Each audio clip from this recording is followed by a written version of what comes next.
Hello guys. Now welcome again. आज हम जो हेरिडिटी का थोड़ा सा पार्ट रह गया था वो और कंप्लीट कराएंगे। हमने कल किया था डाई हाइब्रिड क्रॉस ब्रीडिंग, पूरा डायग्राम बनाया था, पीनट स्क्वायर का डायग्राम बनाया था, शायद ध्यान होगा। अब हम करेंगे कि ये आपका मेंडल एक्सपेरिमेंट तो आपका ख़त्म हो गया। इसमें दो ही पार्ट थे। एक पार्ट था आपका क्या नाम है, कौन से वाला, मोनो हाइब्रिड का, और दूसरा पार्ट था कौन सा, डाई हाइब्रिड का। मोनो हाइब्रिड कौन सा होता है, cross breeding between the two plants having the one characters, ठीक है। और डाई हाइब्रिड कौन सा होता है, cross breeding between the two plants having the two characters, ठीक है। मोनो हाइब्रिड्स के अंदर जो फिनोटाइपिक रेशो थी वो क्या थी आपकी, मोनो हाइब्रिड्स के अंदर फिनोटाइप रेशो क्या होती है, 1:3:1। और डाई हाइब्रिड्स के अंदर जो फिनोटाइप रेशो थी वो थी 9:3:3:1, ठीक है। अब हम पढ़ेंगे कि how the sex of a organism is determined. तो इसमें भी हमने थोड़ा सा इंट्रोडक्शन दिया था आपको कि ऐसे बहुत सारे ऑर्गेनिज्म होते हैं जिनका सेक्स जेनेटिकली डिटरमिन होता है। इन सभी में कुछ ही ऐसे होते हैं जिनका सेक्स जेनेटिकली डिटरमाइंड नहीं होता है। अब एक ऐसे ऑर्गेनिज्म का नाम लिखने के लिए आ जाता है जिनका सेक्स जेनेटिकली डिटरमाइंड नहीं होता है। उसका मैंने बताया था ना, कौन सा था, snail. Snail is the organism whose sex is not determined by genetically, it can change its sex periodically। दूसरा, जिनका मेल और फीमेल डिपेंड करता है, ऐसे कुछ रेप्टाइल्स भी होते हैं।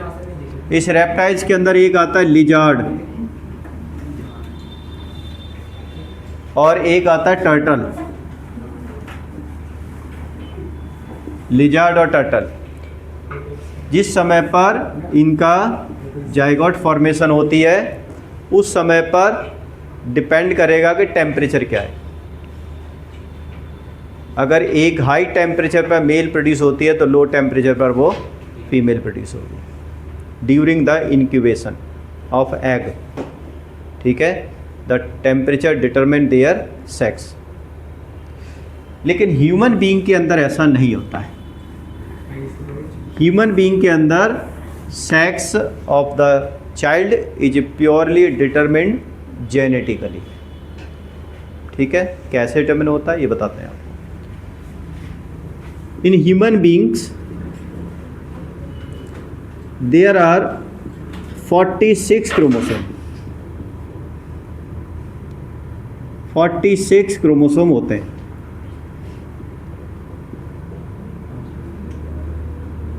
46 क्रोमोसोम होते हैं। इन 46 क्रोमोसोम में से 23 हम पेयर लिखते हैं। 23 पेयर्स ऑफ क्रोमोसोम, मेल में भी इतने ही होते हैं और फीमेल में भी इतने होते हैं। 23 क्रोमोसोम में, ये बता दूं मैं आपको, मेल में 22 और 22 पेयर्स लिख देता हूँ यहाँ पर, विल बी सेम होंगे इन मेल एंड फीमेल। जो काम मेल में होगा वही काम फीमेल होगा। हमारी बॉडी के अंदर जो इंटरनल ऑर्गन्स बनते हैं, एक्सटर्नल ऑर्गन्स बनते हैं, सारे के सारे मेल और फीमेल में क्या होते हैं, सेम होते हैं। किडनी हो गया, लीवर हो गया, स्टमक हो गया, जितने भी चीज़ें होती हैं 95% क्या होती हैं, करीब करीब सेम होती हैं। इसलिए हम कहते हैं 22 pair of chromosome are same in the male and female, they play a same role. तो इसलिए हम इसको ऑटोसोम्स कहते हैं, ऑटोसोम्स। इन 22 पेयर को क्या कहेंगे, ऑटोसोम। लेकिन एक और पेयर बच गया, टोटल तो 23 होता है ना, तो जो 23rd पेयर होता है मेल और फीमेल में, it determine 23rd pair of chromosome. यही डिटरमिन करेगा, determine sex of a child. अब वो किस तरीके का होगा, मेल होगा फीमेल होगा, वो हमें 23 पेयर से पता चलेगा। ठीक है, ना तो हमें क्या नाम है 22 से पता चलेगा, ना किसी और से पता चलेगा। हाँ, ये ज़रूर है ध्यान रखना, किसी भी व्यक्ति के अंदर अगर कोई बीमारी है जिसे हम हेरिडिटी डिजीज़ कहते हैं, वो 23rd पेयर नहीं होता, वो इनमें से ही कोई ख़राब होगा तभी होता है। 23rd पेयर सिर्फ प्योर मतलब solely determine the sex of a child, male होगा या फीमेल होगा। बाकी जो चीज़ें होती हैं जो हमें अपने पेरेंट्स से जो मिलती हैं, वो ये वाले पेयर्स होते हैं। ठीक है, अब देखो यहाँ पर 23rd पेयर आपको पता चल गया, ये मेल में और फीमेल में दोनों में अलग अलग होते हैं। मेल में अलग होता है और फीमेल में अलग होता है। इस 23rd पेयर को मेल में रिप्रेजेंट करते हैं हम क्या,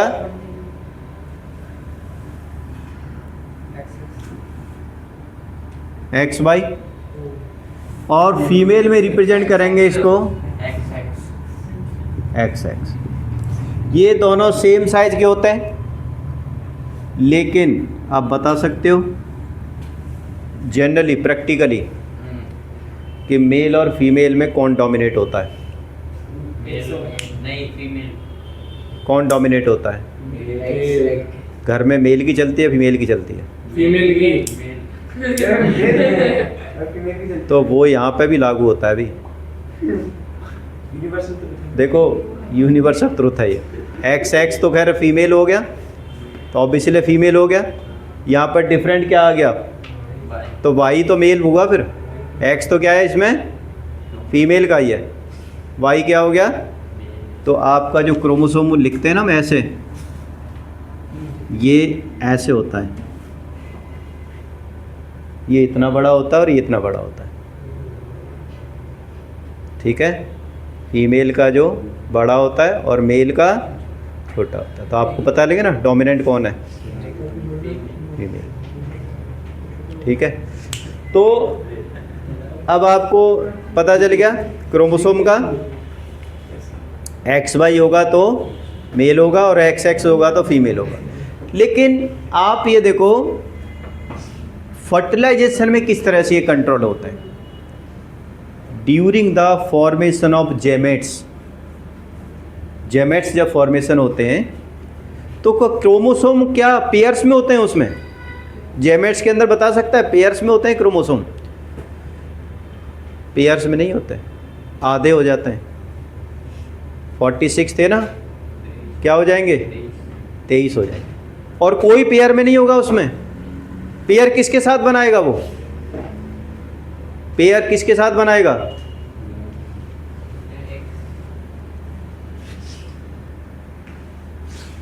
during the formation of the gametes the pairs are converted into the single chromosome. जैसे 22 पेयर्स थे ना, तो ये 22 पेयर्स नहीं होंगे। जेमेट्स कौन से होते हैं? मेल के अंदर कौन सा जेमेट बनेगा पता है आपको? क्या कहेंगे उसे हम? Sperm cell. फीमेल के अंदर कौन सा जेमेट होगा? ओवा सेल, ओवा जेमेट्स। अब कोई भी क्रोमोसोम इस वाले स्पर्म सेल में पेयर में नहीं मिलेगा आपको, सिंगल में होगा। सिंगल कॉपी होगी हर किसी की। बॉडी के जितने भी पार्ट बनेंगे उन सारे पार्ट को बनाने के लिए जो जेनेटिक मटेरियल होगा स्पर्म में सिंगल होगा, एक ही जेनेटिक मटेरियल होगा। ऐसे ही ओवा के अंदर भी एक ही होगा। अगर हमारे बालों का कलर का जो जेनेटिक मटेरियल होगा वो इसमें भी होगा और इसमें भी होगा। समझ रहे हो?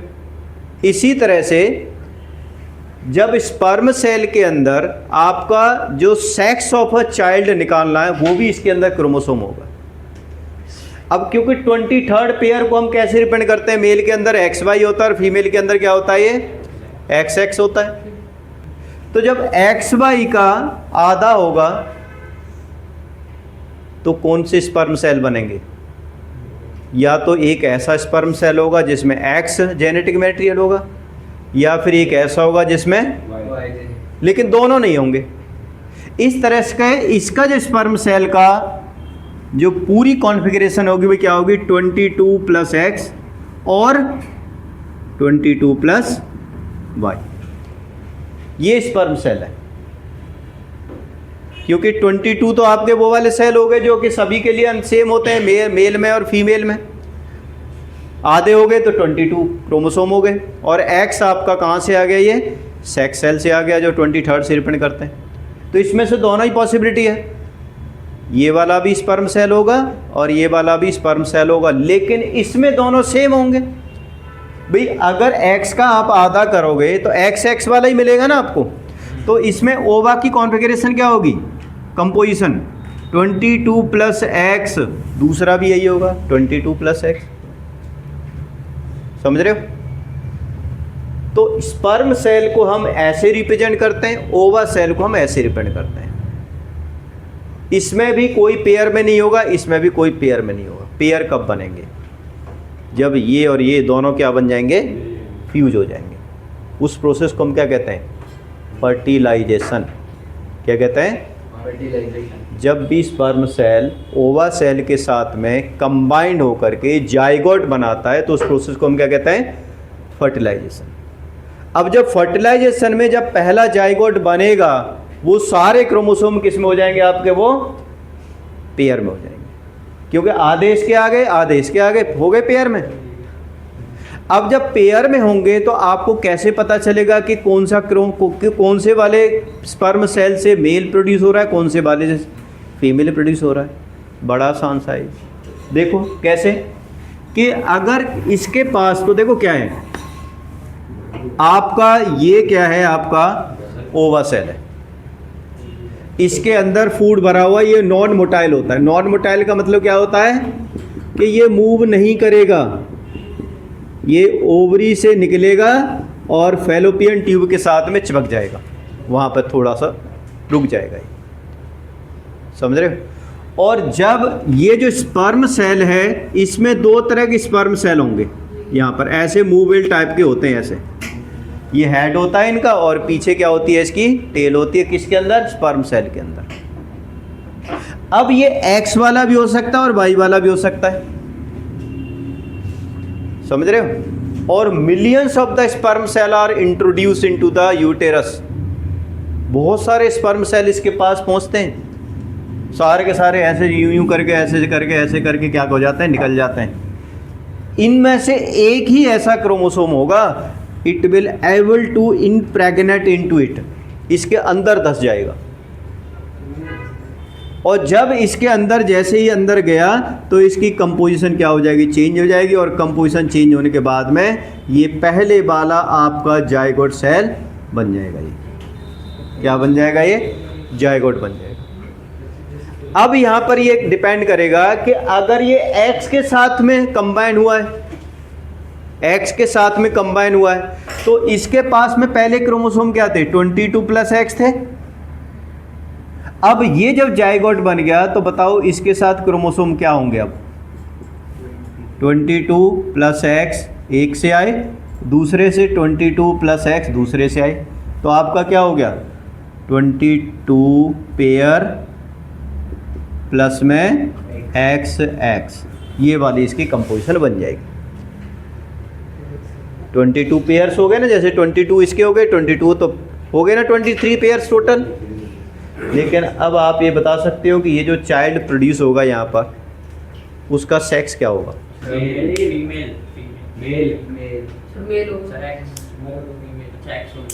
क्या बनेगा, XX, सॉरी XX है, क्योंकि ये एक्स है, ये भी एक्स है, क्या बनेगा? फीमेल बनेगा। अगर यहां से ये वाई वाला जाता है तो 22 पेयर प्लस में एक्स और एक वाई, ये क्या होगा? ये मेल होगा। ठीक है, तो अब आपको आ जाए पूरी प्रोसेस लिखने के लिए कि how can you determine the sex of a child. तो आप कैसे उसको लिखने के कहोगे, कैसे लिखोगे? ह्यूमन बीइंग हैज कितने chromosome? 23 pair of chromosome, 23 pair of chromosome in which, समझ लो मैं बोल रहा हूँ, जाओ शांत हो जाओ। In which 22 pairs are same in both of the male and female. 23rd pairs called sex determining pair of chromosome. तो व्हेन द जेनेटिक मटेरियल या स्पर्म सेल, ऐसे लिखो, when the sperm cell containing X genetic material, when the sperm cell containing fertilize with the ova, fertilize with the, then the resulting child will be female. When the sperm cell containing X chromosome fertilize with the ova, then the resulting child will be female. Or when the sperm cell containing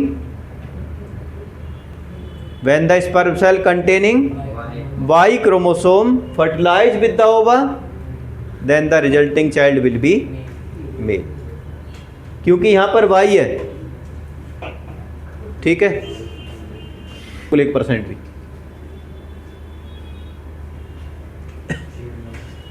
तो अब आपको पता चल गया। अब इसको पूरा diagram के थ्रू कैसे दिखाओगे, ये ध्यान दो।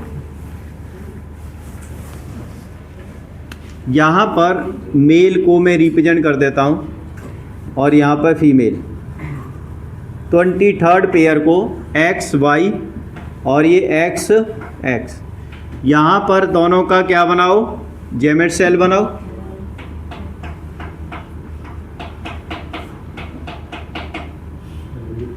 जेमेट सेल के अंदर ये एक्स और ये एक्स वाई, इसमें जेमेट सेल क्या बनेगा? एक्स और एक्स। ये स्पर्म सेल है और ये ओवा सेल। तो जब मेल का स्पर्म सेल फर्टिलाइज करेगा फीमेल के, मेल का स्पर्म सेल फर्टिलाइज करेगा ओवा से, क्योंकि ओवा पे दोनों सेम होते हैं, तो ओवा को ये फर्क नहीं पड़ता है कि वो मेल का है या फीमेल का है। इसलिए ओवा purely do not determine sex of a child, female do not determine sex of a child, क्योंकि उसमें इक्वल चांस है उसके। तो समझ रहे हो? ये कौन डिटरमिन करेगा? ये मेल डिटरमिन करेगा। अगर मेल का एक्स स्पर्म सेल फीमेल के ओवा के साथ फर्टिलाइज करेगा तो the resulting child will B, क्या बनेगा? ये रिजल्टिंग चाइल्ड फीमेल बनेगी, ये बन गए फीमेल। और अगर इसका वाई क्रोमोसोम इसके ओवा के साथ में क्या कर गया? फर्टिलाइज कर गया, तो resulting child will be X Y, इसे हम कहेंगे क्या? मेल। ठीक है, अब बता सकते हो इसमें, अगर आपको आ जाए पूरा स्टेटमेंट भी लिखनी है और ये डायग्राम भी बनाना है, ध्यान रखना इस बात का कि how the sex of a child is determined. बहुत इंपॉर्टेंट क्वेश्चन है, ध्यान रखना कि when the sperm cell containing X chromosome fertilize with the ova, then the resulting child will be female. Or when the sperm cell containing Y chromosome fertilize with the ova, then the resulting child will be male. अब बताओ कि which human being is purely responsible for the determining sex of a child? तो why do we condemn the female? क्या sir दोबारा समझ रहे हो sir दोबारा बोलने पर क्या बोला अभी मैंने?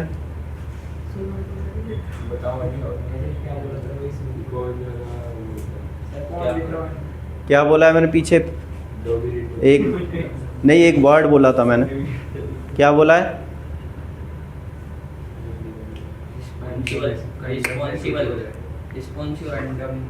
हाँ, why do we condemn the female, मतलब पता भी है इसका क्या होता है? कंडेम का मतलब हम रिस्पॉन्सिबल क्यों मानते हैं फीमेल को, मतलब उसकी निंदा क्यों करते हैं हम, क्यों उसको सारा का सारा मतलब कोसते हैं कि मतलब क्या नाम है कि इसके लड़का नहीं हो रहा है, कि ये क्या नाम है इसके हमारे परिवार को नहीं चला पाएगी तो हम इस लड़के की दूसरी शादी कर देते हैं। ये हंसने वाली बात नहीं है, ये यहाँ कोई जोक नहीं चल रही, हंसना जाओ नीचे चले जाओ, ये माइंड को थोड़ा प्योर करो। कौन होता है इसके लिए पूरा मैं थप्पड़ लगा दूंगा खींच के दोनों के, पूरा इसके अंदर भी हो रहा है ये।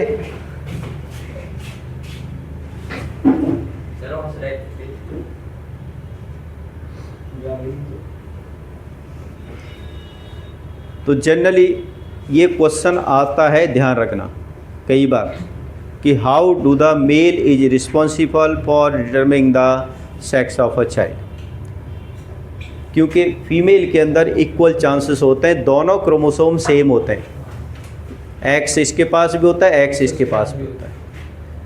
ये मेल पे ही डिपेंड करेगा कि अगर उसका स्पर्म सेल एक्स वाला स्पर्म सेल एक्स के साथ फर्टिलाइज होता है तो रिजल्टिंग चाइल्ड फीमेल हो जाएगी, और उसका वाई क्रोमोसोम फर्टिलाइज करता है एक्स के साथ में तो उसका क्या नाम है, ये हो जाएगा मेल हो जाएगा। इस तरह से फीमेल और मेल ये दोनों का रिस्पॉन्सिबल हम किसको कह सकते हैं, मेल के। ये ध्यान रखना, बहुत इंपॉर्टेंट क्वेश्चन है और बहुत बार आता है ये वाला कि how do we determine the sex of a child, explain with an flow chart, और how only the man is responsible for determining the sex of a child.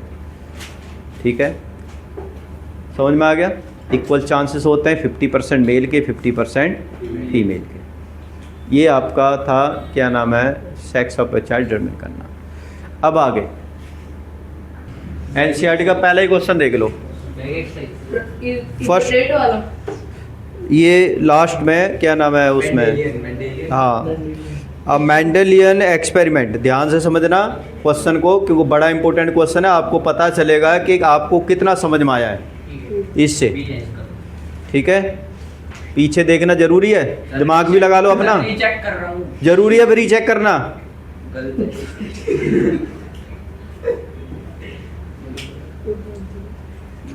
A Mendelian experiment consisted of breeding tall tea plant bearing the violet flowers। अब मुझे एक तो ये बात बताओ, तुम पूरा पढ़ के अच्छी तरह पढ़ो, ये डाई हाइब्रिड क्रॉस है या मोनो हाइब्रिड क्रॉस है?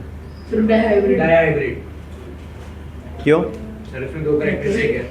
क्या क्या है सर एक तो वो है वायलेट फ्लावर्स और शॉर्ट पी प्लांट्स। मतलब एक तो लेंथ ऑफ द प्लांट और एक कलर और एक कलर ऑफ द फ्लावर, दो ट्रेड्स हो गई। ठीक है, अब लेंथ ऑफ द प्लांट और कलर को हमें दो अलग अलग उससे रिप्रेजेंट करना है, लेकिन हमें देखना पड़ेगा कि इसमें कौन सा डोमिनेंट है और कौन सा रिसेसिव है। अब ये देखो ध्यान से, यही तो मैं आपको देखना है इसके अंदर के कौन सा क्या है। पहला क्वेश्चन पढ़ो, क्या है कि मेंडेलियन एक्सपेरिमेंट क्या था पहले, breeding of tall tea, tall and कौन सा, वायलेट फ्लावर्स, कलर यानी violet flower, violet flower, short pea plants, रुक जाओ, cross breed with the short pea plant, pea plant, और फ्लावर का कलर क्या है, वाइट, वाइट कलर। ध्यान देना इधर, वाइट कलर। हमें नहीं पता है कि इसके अंदर के क्या था, लेकिन जब हमने इसको क्रॉस ब्रीड कराया तो क्या मिला हमें, बताओ?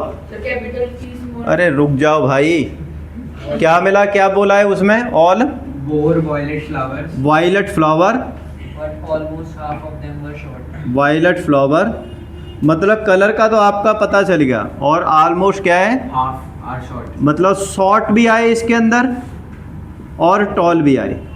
ये गड़बड़ कर गया, क्योंकि F1 के अंदर तो हमें पता एक ही आता है, F1 के अंदर तो एक ही आता है ना। तो जो F1 में अपीयर होता है वो डोमिनेंट होता है। तो आपको ये पता चल गया कि वायलेट तो डोमिनेंट है आपका, वायलेट क्या है, Dominant. तो डोमिनेंट है, तो इसका तो आपका जेनेटिक मटेरियल क्या बन जाएगा, दोनों W बन गया। अब इसने Short and tall. मतलब ख़राब कर दिया मामला इस वाले ने। इसने क्यों ख़राब कर दिया, क्योंकि शॉर्ट वाले का तो आपको ये पता है कि शॉर्ट वाला तो आपको क्या नाम है, वो तो रिसेसिव ही होगा, लेकिन कह रखा है कि भाई आधे आधे आए हुए हैं। आधे क्या है, शॉर्ट है, आधे क्या है, टॉल है। अगर ये प्योर डोमिनेंट होता तो फिर सारे टॉल ही होते, शॉर्ट तो आते ही नहीं, सारे टॉल होते यहाँ पर। तो ये वाला जो है ना, ये प्योर होता है, लेकिन कौन सी ब्रीड से ये इम्प्योर है, क्योंकि टॉल को हम कौन से, देखो अगर आपका टी और स्मॉल टी लिखा है तब भी टॉल है, अगर टॉल को हम ऐसे भी लिख सकते हैं, कैपिटल टी लिखा हुआ है और कैपिटल टी ली तब भी टॉल है, दोनों ही टॉल है, ठीक है ना। लेकिन अगर इसके साथ कोई क्रॉस ब्रीड करेगा तो किसी भी हालत में वो शॉर्ट प्लांट होगा ही नहीं, क्योंकि एक कॉपी तो जाएगी ना उसके अंदर, कैपिटल टी इसका भी जाएगा, कैपिटल टी है, तो अगली वाली जनरेशन में एक कॉपी तो जाएगी, तो वो शॉर्ट होने का तो सवाल ही पैदा नहीं होता। इसका मतलब ये वाला टॉल है, इसमें कौन से वाला टॉल है, ये वाला टॉल है, ठीक है। जब ये वाला टॉल है तो इसका मतलब इसका जेनेटिक मटेरियल क्या हो गया, कैपिटल टी स्मॉल टी, इस टॉल का बन गया, और ये तो प्योर था ही क्योंकि सारे वायलेट थे, कैपिटल W और कैपिटल W। आप बताओ उसमें जेनेटिक मटेरियल हमें इसी का पूछा हुआ है कि बताओ जेनेटिक मटेरियल कौन सा है। तो C पर। अब आया समझ में आपको किस तरीके से सी पार्ट हुआ ये, ठीक है। तो ये आपको देखना है कि F1 जनरेशन में जो अपीयर हो रही हैं ट्रेड्स वो कौन सी हैं, समझ रहे हो, कि वो जेनेटिकली कौन सा है, फिनोटिपिकली कौन सा है, टॉल है, वाइट है, क्या है। वाइट तो वैसे भी हमेशा क्या होता है, रिसेसिव ट्रेड्स होती हैं, शॉर्ट और वाइट हमेशा क्या होगी, रिसेसिव ट्रेड्स होगी। ये तभी अपीयर होगी जब इनके साथ कोई डोमिनेंट ट्रेड्स नहीं होगी, अदरवाइज ये तब क्या नाम है, डोमिनेंट वाला ही आएगा। डोमिनेंट मतलब डोमिनेंट जो अपीयर हो रहा है, ठीक है, जो हमें दिख रहा है वो डोमिनेंट होता है। इसमें क्या दिख रहा है हमें, और रिसेसिव, रिसेसिव जो नहीं दिख रहा, वायलेट था, तो इसमें वाइट वाला आया कलर, वो रिसेसिव है। वो रिसेसिव है, ठीक है, समझ रहे हो। जैसे अगर तुम्हें पापा के साथ भेज दिया जाए इस समय पर, तो किसकी पूछोगी, तुम्हारी पापा की, क्या सर? तुम्हारे पापा के साथ भेज दिया जाए कहीं पर, तो तुम्हें जानेंगे लोग या पापा को जानेंगे, दोनों में जानेंगे। ये पता नहीं कहाँ से अजीब प्राणी है, मुझे ऐसे लगता है कहीं से पैदा हो, क्या किस तरह से हो गया है। कभी तो क्या नाम है, हर उसकी बात कर लिया करो। तो दोनों में जानेंगे सर। ये भी बात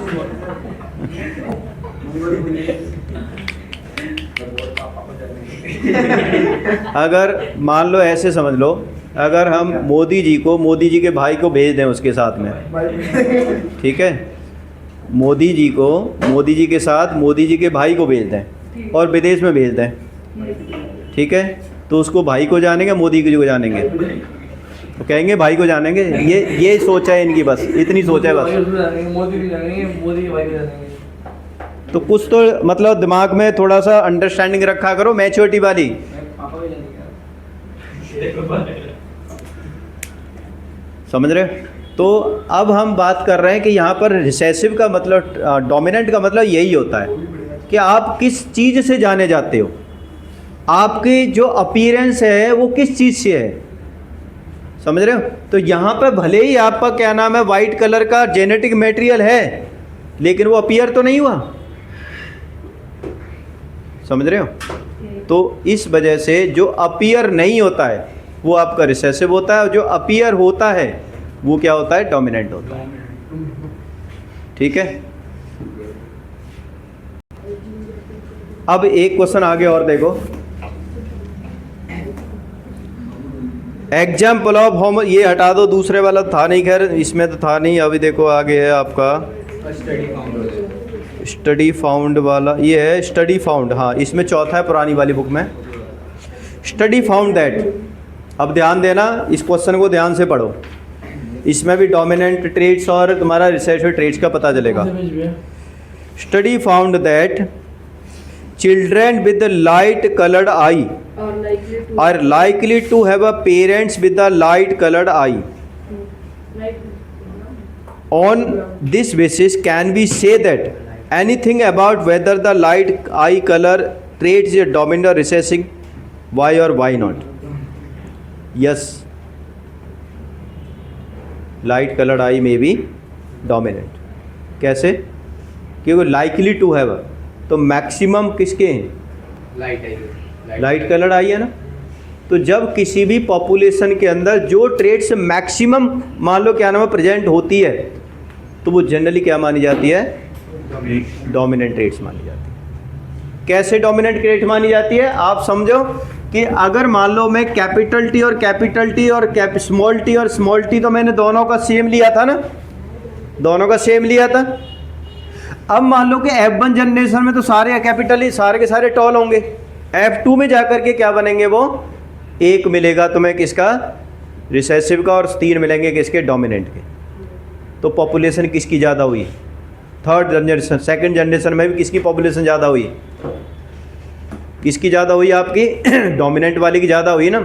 तो ज़्यादातर आगे को जो मान लो प्लांट अगर उगाएंगे, मैक्सिमम जो प्लांट जनरेशन टू जनरेशन हम करते जाएंगे, तो किसकी पॉपुलेशन ज़्यादा होगी? टॉल वाले की या स्मॉल वाले की? टॉल वाले की ज़्यादा होगी। रीजन F1 जनरेशन में सारे टॉल, F2 जनरेशन के अंदर 3 टॉल और 1 रिसेसिव। अब F3 जनरेशन भी होगी, देखो 3 टॉल के अलग अलग बनेंगे, फिर एक उसका ही बढ़ेगा। तो पॉपुलेशन किसकी बढ़ेगी? आपकी टॉल वाले की ज़्यादा बढ़ेगी ना। इसका मतलब जो टॉल करेक्टर था वो मैक्सिमम जनरेशन के अंदर जाएगा, तो ज़्यादातर जो चीज़ें होंगी वो डोमिनेंट वाली, इसलिए मैंने कहा है इसमें।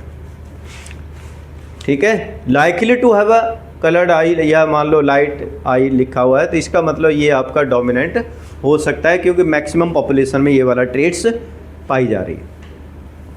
ठीक है, अब आगे देखो questions. How are the area, ये नहीं हो गया, अब वो कौन सा है? अगला है outline of project. Outline project that aim to find the dominant coats colour in the dog. हाँ, ये देखो एक बार question, dominant coat in a dog. अब एक बात बताओ, डॉग के जो कोट का मतलब होता है जो बाल होते हैं ऊपर वाले, ये कौन कौन से कलर के हो सकते हैं? ब्राउन, क्या चीज? वाइट भी हो सकता है, ब्राउन भी हो सकता है, ब्लैक भी हो सकता है। तो हमें colour of the coat of the dog लेना है, colour of the coat of a dog. तो वाइट तो हमेशा रिसेसिव होता है, बता दूं मैं आपको, वाइट कलर कोट होता है वो क्या होगा? रिसेसिव होगा। अगर मान लो,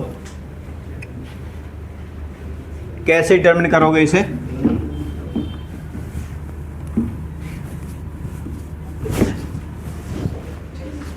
यहां पे लिख देता हूं dog black fur with black fur, black coat, fertilize with the dog with white fur, white coat. तो ऑब्वियसली ब्लैक वाला क्या होगा आपका? डोमिनेंट होगा, क्योंकि वाइट और ब्लैक को अगर दोनों को मिलाएंगे तो वाइट तो वैसे भी नहीं दिखता, कौन सा दिखेगा आपको? ब्लैक। तो इसको जेनेटिकली हम कैसे रिप्रेजेंट करेंगे? Capital B, capital B. ठीक है, इसको कैसे रिप्रेजेंट करेंगे? Small B. अब आप दिखा सकते हो आसानी से, जेमेट्स बनाओ, बनाओ एक बार, कैसे दिखाओगे?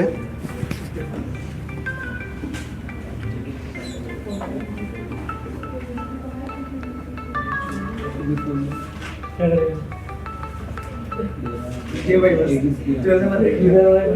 हेलो, कौन? हाँ, अच्छा अच्छा, राम राम। मैं तो कोचिंग में हूँ। अरे वाह, वेरी गुड। चलो बढ़िया बात है, हमने तो पहले ही बोल दिया था।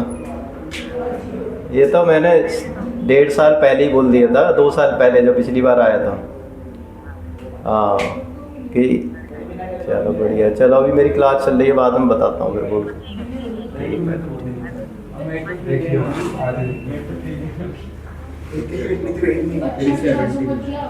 जो लाइन सी है वो हाँ हाँ हाँ बंडल में हाँ, हाँ, हाँ। वो मारते ही नहीं समझते हैं मेरे पास ले ले।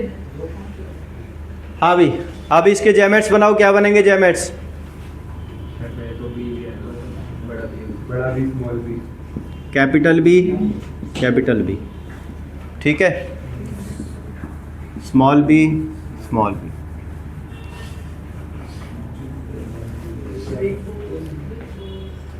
अब जब फर्टिलाइज करेंगे तो सारे कुत्ते कौन से कलर के होंगे? ब्लैक ही होंगे सर। F1 जनरेशन में ब्लैक होंगे। सारे डॉग किस कलर के होंगे? काड़े काड़े।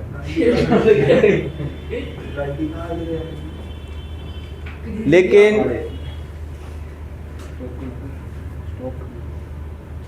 निकल जाओ, कोई नहीं, अभी बांटना रुक जाओ।